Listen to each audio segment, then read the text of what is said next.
дари даромадгоҳи манро қатъи дарои ҳуҷраҳои истиқоматиам шикаста даромада.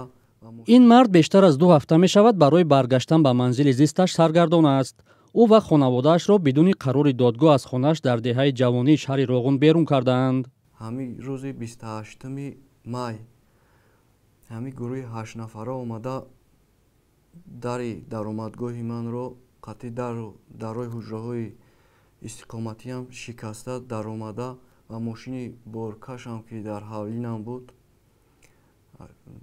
дарҳояш маҳкам буд, чӣ хел кушода ҳамаи анҷомҳои мана дар болои мошини худам бор намуда тела дода ба канори роҳ партофтам. афроде ки ӯро аз манзилаш бароварданд бародарони соҳиби пешини манзил буда чунин даъво доранд ки хоҳарашон бе машварати онҳо хонаи падариро фурӯхтааст.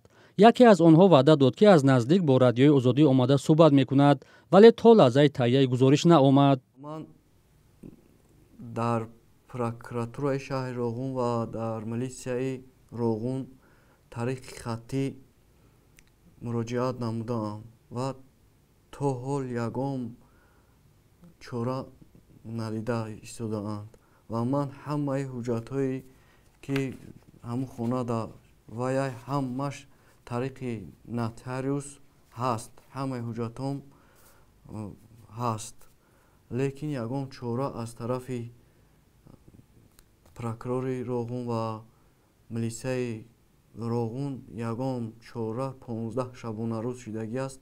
ҳамаи анҷомҳои ман дар берун аст, бе ягон нигаҳбон, ягон натиҷа надода истодааст. резагул искандарова сокини шаҳри Роғун ки ба нархи 180 000 сомонӣ манзилро ба баҳман фурӯхтааст, даъвои бародаронашро ба соҳибмулкӣ беасос медонад. дар вақте ки дар хона модарам қатъи зиндагӣ мекардем ҳеҷ ка набуд. ино чанд сол пеш биромадагӣ рафтагӣ буданд. баъд модарам хонара дар номи ман гузарон тариқи ҳамин ҳуҷҷатҳо. 7 сол буд ки хона дар фурӯш буд, харидори хонаам бисёр буд. баъд ҳамин бародар омад хонаи моро харидорӣ кард.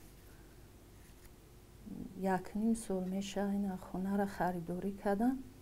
баъд ҳамин номадана дар хона ҳамин чанд бор шуд медроям. михел ҳолатҳо мешавад ки таҳдид мекунанд, мисол суханҳои пасту баланд мегӯянд. мегӯяд баъди даргузашти модар дар хона танҳо монда буд ва маҷбур шуд онро фурӯхта назди хоҳараш равад. шартномаи хариду фурӯш, шиносномаи техникӣ ва шаҳодатномаи бақайдгирии давлатиро дорад. ба ин пурсишаш посухи дақиқ наёфтааст ки чаро мақомот барои ҳалли мушкилаш чораандешӣ намекунанд. ба фикри ман ки инҷа порахӯрӣ шидагиай кори мара надидестам. хоҳиш мекунам ки ҳамин кор мабинам. ман мақсад меҳнат кардаги хона харидагиам, документ дар асоси документ харидам, мақсад ягон маҷбурӣ нагирифтам, ягон пинҳонкорӣ накардам. бахтибек сафарзода додситони Роғун дар суҳбати телефонӣ ба радиои озодӣ гуфт аз баҳси ҷонибҳо манфиатдор нест ва таъкид кард ки санҷиши аризаи баҳман дар идораи милисия идома дорад. дар шуъбаи вазорати корҳои дохила дар шаҳри Роғун бидуни шарҳи бештар гуфтанд тарафҳо бояд ба додгоҳ муроҷиат кунанд. лаҳзаҳое ки ин гузориш омода мешуд ба мо хабар доданд ки мақомот ба масъала расидагӣ хоҳад кард агар норозиён аз муроҷиат ба радиои озодӣ даст кашанд.